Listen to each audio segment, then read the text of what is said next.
Rabindranath Tagore University, Bhopal. NIRF ranked for 5 consecutive years. Kedarnath में यात्रा ने पकड़ी रफ्तार, बारिश कम होने के चलते ही बढ़ रही श्रद्धालु की संख्या।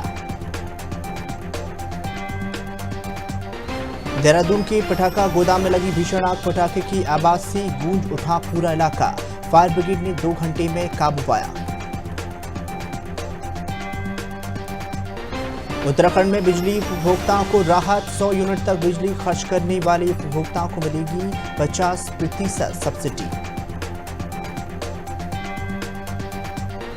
केदारनाथ यात्रा मार्ग पर वाहन दुर्घटनाग्रस्त, 14 यात्री सवार थे, 13 घायल हुए।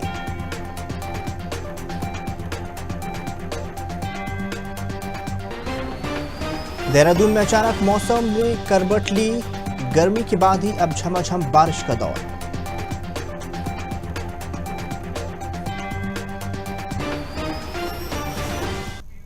नमस्कार, आप देख रहे हैं खबर भारत 360। मैं हूं आपके साथ यश विश्वकर्मा। बुलेटिन का आगाज करेंगे उत्तराखंड की प्रमुख खबरों के साथ। उत्तराखंड के राज्यपाल retired lieutenant general Gurmeet Singh ने जादुंग गांव का दौरा किया है, जहां पर उन्होंने वाइब्रेट गांव में पर्यटन विकास और बागवानी आजीविका संवर्धन की आवश्यकता पर बल दिया है। राज्यपाल ने कहा है कि जादुंग को देश के पहले गांव के लिए रूप में स्थापित करने के लिए सरकार के प्रयास सफल होंगे, जो सीमांत क्षेत्र में सकारात्मक बदलाव लाएंगे। उन्होंने स्थानीय ग्रामीण द्वारा ही विकसित होम स्टे और रिजॉर्ट का अवलोकन किया है।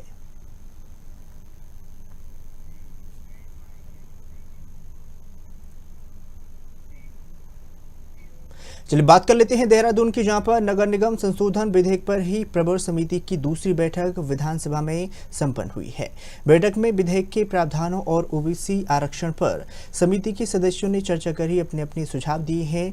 वहीं मंत्री प्रेमचंद अग्रवाल ने बताया कि 4 अक्टूबर को अगली बैठक की तिथि तय की गई है, जिसमें दोनों बैठकों में तय किए गए बिंदुओं पर चर्चा होगी।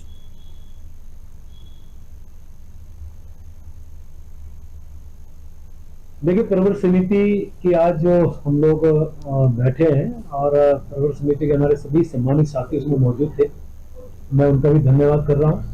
और इस बैठक का महत्वपूर्ण हिस्सा हमारे जो आयोग के अध्यक्ष थे BS वर्मा साहब, उनसे हमने रिक्वेस्ट की थी कि वो भी हमारी इस बैठक में समय दे सकें।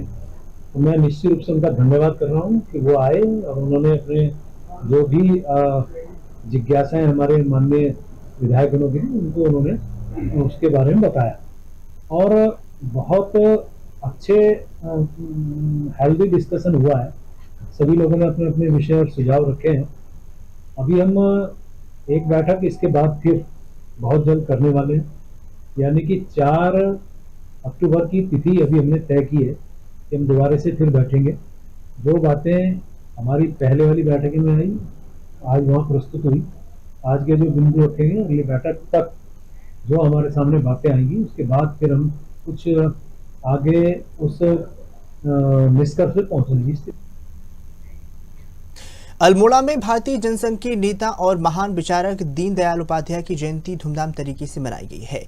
इस अवसर पर भाजपा कार्यकर्ताओं ने दीनदयाल पार्क पहुंचकर उनके समर्थन में जोरदार नारेबाजी की है। कार्यकर्ताओं ने पंडित दीनदयाल उपाध्याय को एक महान समाजसेवी और राष्ट्रवादी विचार बताया है। इसमें उन्होंने मानववादी विचारधारा आज भी देश में प्रेरणा का स्रोत उनकी बन रही है। उन्होंने उनके आदर्शों का अनुसरण करते हुए समाज के उत्थान और सेवा का संकल्प लिया। पथ प्रदर्शक पंडित दीनदयाल उपाध्याय जी की जयंती के इस अवसर पर हम पांडेखोला पार्क में आए हुए हैं। उनके बताए गए एकात्म मानववाद पर आज भारतीय जनता पार्टी चल रही है। समाज के अंतिम छोर पर बैठे हुए व्यक्ति का विकास भारतीय जनता पार्टी की प्राथमिकता है। उसी को लेकर देश के यशस्वी प्रधानमंत्री काम कर रहे हैं। हम आज उनको नमन करते हैं, श्रद्धांजलि अर्पित करते हैं। खबर बद्रीनाथ के चमोली से है, जहां पर एक व्यक्ति को सेल्फी लेना महंगा पड़ गया है। सूचना मिलते ही थाने में पुलिस बल और SDRF की टीम तुरंत आपदा उपकरणों के साथ घटनास्थल पर पहुंची है। पुलिस और SDRF की टीम ने स्थानीय निवासियों की सहायता से समय पर तुरंत कार्रवाई की है। युवक को गंभीर चोटें आई हैं, जिसका रेस्क्यू कर ही प्राथमिक उपचार प्रदान किया गया है, जिसके बाद ही उपचार हेतु स्वामी विवेकानंद अग्रवाल बद्रीनाथ ले जाया गया है। अस्पताल में चिकित्सक टीम द्वारा ही स्थिति की गंभीरता को देखते हुए उन्हें हायर सेंटर रेफर किया।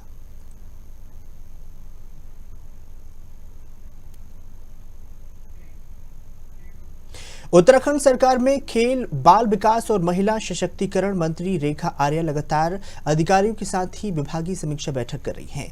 राज्य में उन्होंने 38वें राष्ट्रीय खेलों को लेकर या फिर अपने अलग विभाग सभी को लेकर वो अधिकारियों को समय समय पर हिदायत देती रहती हैं। इन सब बातों को लेकर खबर भारत के संवाददाता आदिल पाशा ने कैबिनेट मंत्री रेखा आर्या से खास बातचीत की है। देखिए। हमारे साथ इस वक्त बात करने के लिए उत्तराखंड कैबिनेट मंत्री, खेल मंत्री रेखा आर्या इस वक्त मैम, बहुत स्वागत है।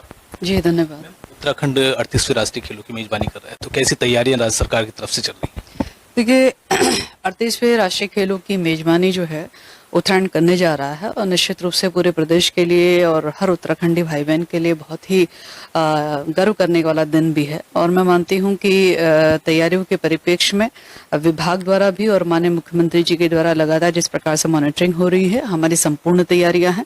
हम लोग बस इस इंतजार में हैं कि किस प्रकार से भारतीय ओलंपिक संघ बहुत जल्दी महीना अथवा तिथि किस माह कराया जाना है, किस तिथि को कराया जाना है, इसकी औपचारिक घोषणा की इंतजारी में हम सब लोग हैं, जिसका प्रत्यावेदन मैंने लगातार माननीय केंद्रीय खेल मंत्री जी मनसुख मंडाविया जी को भी दिया है कि सरकार ने अथवा विभाग ने किस प्रकार से अपनी संपूर्ण तैयारियां जो गेम्स, मैंडेटरी गेम्स है, उनको लेकर हम लोगों ने कर ली है।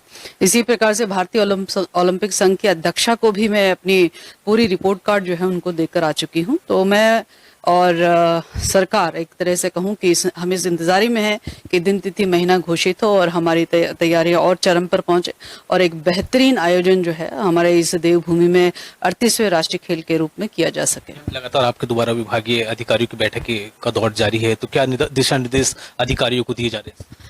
देखिए लगातार अपने विभागों की समीक्षा करना बहुत आवश्यक रहता है और समीक्षा करने के दौरान में निश्चित रूप से जो योजनाएं निरंतर रूप से जो चल रही हैं, क्या वो कहीं बाधित हो रही हैं या उनमें किस प्रकार के संशोधन की आवश्यकता है, क्या उसमें लाभार्थी संतुष्ट है, क्या लाभार्थियों को अभी ऐसा लगता है कि हमने अभी कम को कवर किया है, हमें अधिक को कवर करना है, अथवा किसी में बजट को लेकर कोई इश्यू है। ये सारी चीजें समीक्षाओं का हिस्सा होता है और उसका फायदा ये होता है कि योजनाओं को और गति मिलती है।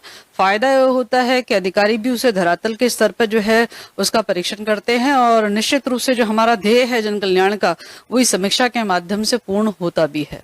आप एक विभाग, एक जिम्मेदारी महिला सशक्तिकरण, कांग्रेस लगातार आरोप लगाती है कि राज्य में महिलाओं पर अत्याचार बढ़े हैं, दुष्कर्म के मामले हो या दूसरे मामले, तो लगातार कांग्रेस घेराव भी करती रही, चाहे सीएम आवास।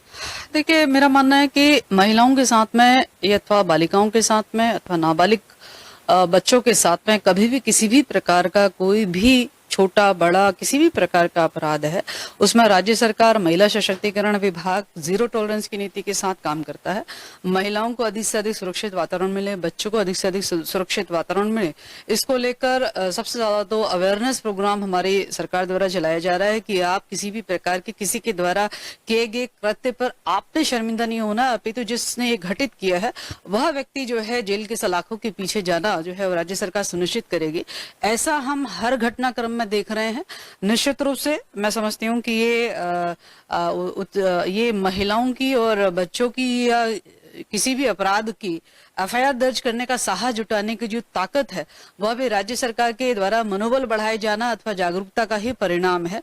और आप यदि समीक्षा करेंगे तो आप ये पाएंगे कि आज की तारीख में छोटा बड़ा किसी प्रकार का अपराधी जो है वो जेल की सलाखों के पीछे भेजते हुए सरकार ने बड़ा मैसेज जो है लॉ एंड ऑर्डर की स्टेज पे देने का काम किया है। अभी हमारे साथ बात कर रही थी उत्तराखंड सरकार में कैबिनेट मंत्री, जिन्होंने साफ कहा कि आगामी जो 38वें राष्ट्रीय खेलों का आयोजन उत्तराखंड करने जा रहा है, पूरी तैयारी राज्य सरकार की हो गई है। उसके साथ साथ लगातार जो कांग्रेस राज्य में महिलाओं पर हुए अत्याचारों की बात कर रही है, आए दिन जो प्रदर्शन कांग्रेस के चल रहे हैं, उसको लेकर भी मंत्री से हमारी बात हुई। उन्होंने साफ कहा है कि जीरो टॉलरेंस की सरकार चल रही है और किसी को भी अपराध चाहे कोई भी हो उसको जल्द से जल्द सलाखों के पीछे भेजा जाता है। और सरकार। देहरादून से वीडियो जर्नलिस्ट हरीश के साथ आदिल पाशा, खबर भारत।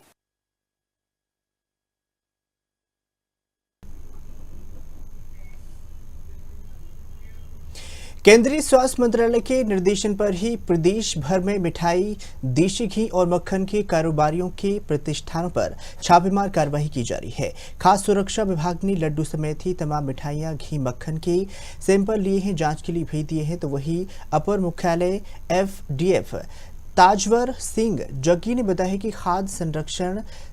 इसके साथ ही खाद्य संरक्षण विभाग को उत्तराखंड के सभी जिलों में मिठाइयां, घी, मक्खन की सैंपलिंग करने के दिशा निर्देश दे दिए हैं। इसके तहत ही मंगलवार से शुरू हुई कार्यवाही लगातार जारी है। उन्होंने आगे बताया कि राज्य में सभी ब्रांड की देशी घी, मक्खन और मिठाइयों की जांच की जा रही है, उन्हें परखा जा रहा है।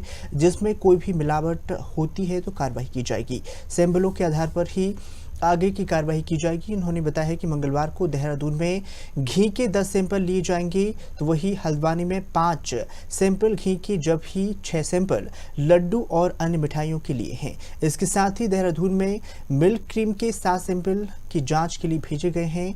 इसके साथ राज्य के अन्य राज्यों और जिलों में भी सैंपलिंग करवाई जा रही है।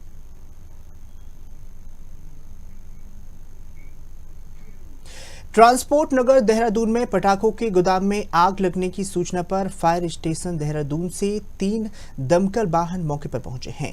आग पटाखों के रखे जाने वाले स्थान पर भीषण रूप से आग लगी थी, जिससे आसपास के मकानों को भी खतरा बना हुआ था।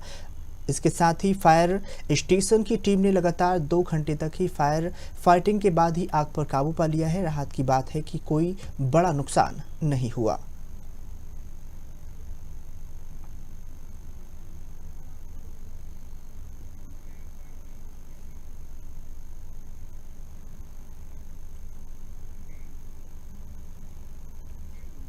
अगली खबर का रुख करेंगे, जहां पर केदारनाथ विधानसभा सीट दिवंगत नेता शैली रानी रावत के निधन के बाद ही अब एक हॉट सीट बन गई है। यह सीट सत्तारूढ़ भाजपा और विपक्षी कांग्रेस के लिए प्रतिष्ठा का सवाल बन गई है। भाजपा नेत्री लक्ष्मी अग्रवाल का कहना है कि केदारनाथ सीट से पहले भी महिला विधायक थीं और भविष्य में भी महिला दावेदार ही सामने आएंगे।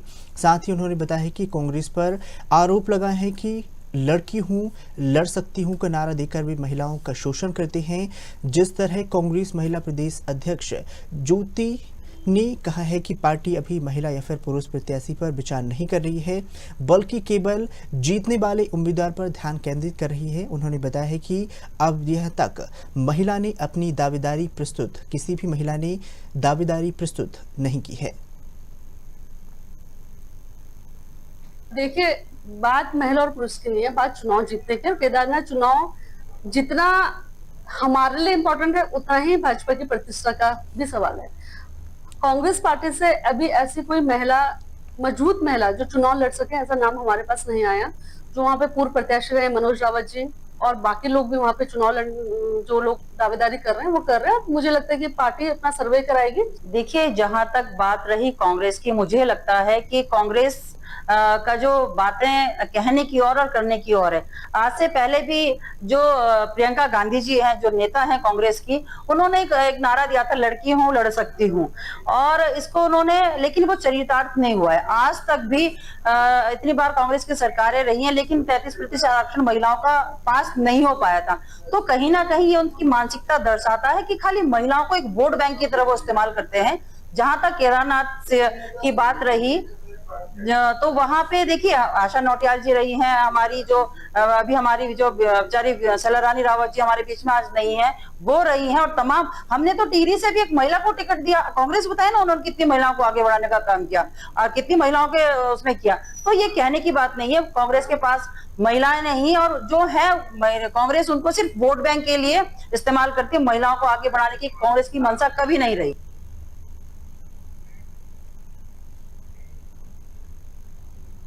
चलिए बात कर लेते हैं रामनगर की, जहां पर वन प्रभाग के अंतर्गत ही चुकुंग गांव के ग्रामीण बाघ के आतंक से परेशान हैं। बाघ लगातार उनकी मवेशियों को शिकार बना रहा है। इसके साथ ही हाल ही में बारिश से उनकी फसलें और मकान पूरी तरह से बर्बाद हो गए हैं। बाघ की दहशत ने उनकी चिंता बढ़ा दी है। ग्रामीण लक्ष्मण सिंह रावत ने बताया है कि पिछले 2 महीनों में बाघ ने 4 से अधिक मवेशियों का शिकार किया है। वहीं रामनगर वन विभाग द्वारा ही DFO ने बताया है कि क्षेत्र में सुरक्षा के लिए वनकर्मी गश्त कर रहे हैं और जरूरत पड़ने पर पिंजरा लगाने की कार्रवाई भी की जाएगी।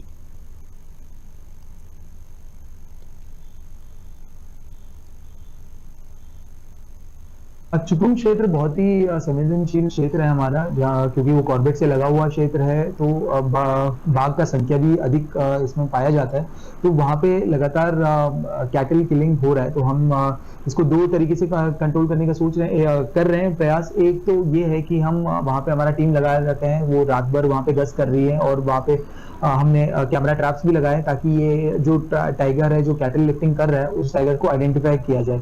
और उसके साथ साथ हम मोहान बैरियर पे ये भी जरूर प्रयास कर रहे हैं कि ये जो स्ट्रे कैटल जो आते हैं, आवारा पशु जो आते हैं पहाड़ों से या यहाँ से जो छोड़ा जाता है, उनका भी कहीं रोक लगाने के लिए कोशिश कर रहे हैं, ताकि यही आवारा पशु के चक्कर में टाइगर्स हमारे जो फॉरेस्ट के छोटे हुए गांव की तरफ बढ़ रहे हैं।